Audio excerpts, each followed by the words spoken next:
आज भोजपुरी में अश्लीलता के चारों ओर बोलबाला सुनाई देता है।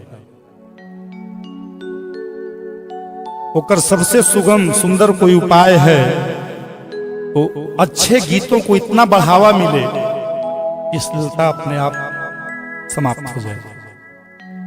वो बड़ा सुंदर भाव कि अश्लीलता पयंकुश अरे लगावहो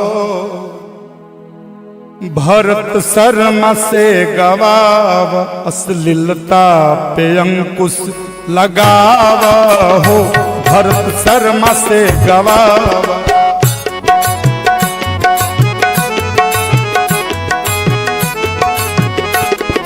भाषा भोजपुरी के बचावहो भरत भैया के बोलाव। भाषा भोजपुरी के बचावहो भरत शर्मा से गवावा। भरत भैया से गवावा भरत शर्मा से गवावा। शर्मा से गवावा भरत शर्मा से गवावा भरत शर्मा के बोला। अश्लीलता पे अंकुश लगावा हो भरत शर्मा के बोला।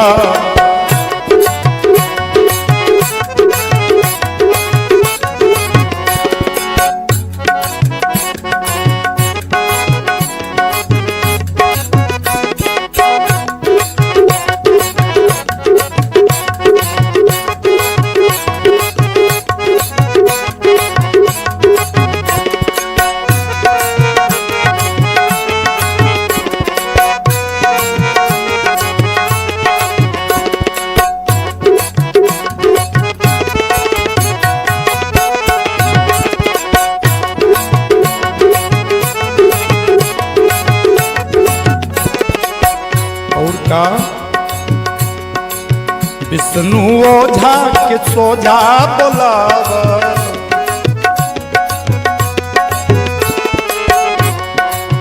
जियालाल ठाकुर से गजल गवाव। विष्णु ओझा के सोझा बोलाव। जियालाल ठाकुर से गजल गवाव। माई बहन के न लजावहो भरत शर्मा के बोलाव। माई बहन के न लजावहो भरत भैया के बोलाव।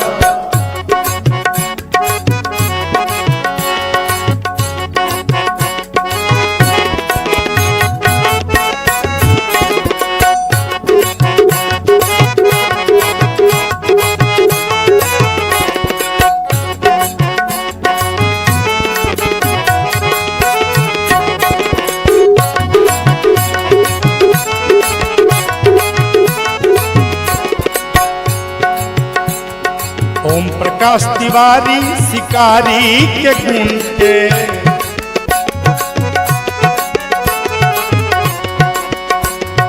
लिखेले रमेंद्र अनिल गावे सुन के। ओम प्रकाश तिवारी शिकारी के गुण के लिखेले रमेंद्र अनिल गावे सुन के। अरे खुशबू भिखारी के लुटावहो भरत शर्मा से। खुशबू भिखारी के लुटावहो भरत भैया के बोला। अश्लीलता पे अंकुश लगावहो भरत शर्मा के बोला। भरत भैया के बोला भरत शर्मा से गवाव।